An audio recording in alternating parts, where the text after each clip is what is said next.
statements are a unique segue into where life has been for you this year and in this season of your life. You mentioned growth, you mentioned learning, you mentioned bettering yourself.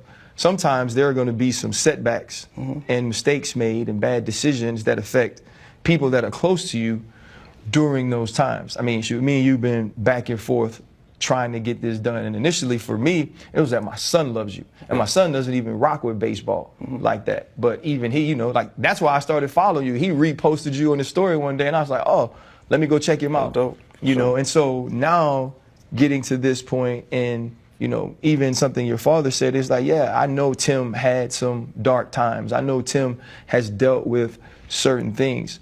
When you look at where you are from a mental standpoint, emotionally now, how has some of the adversities and things you've gone through helped you get to this point? And do you feel you are still growing? Yeah, we talking about pain all the way back to, you know, to being a kid, you know, even from, you know, from my dad being in prison, just being absent. That's a lot, you know, to even have to, you know, deal with, because you need that as a young kid.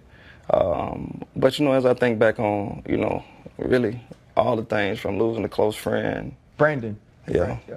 You know, to losing my grandma this, you know, a couple months ago.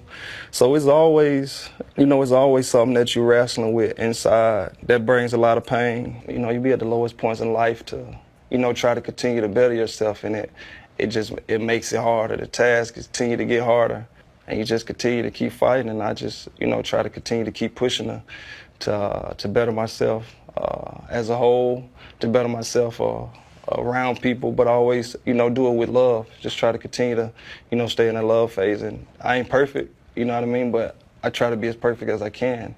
And nobody really know what you're really wrestling with, you know, behind the scenes. But I think the ultimate goal is just to try to keep going and keep pushing.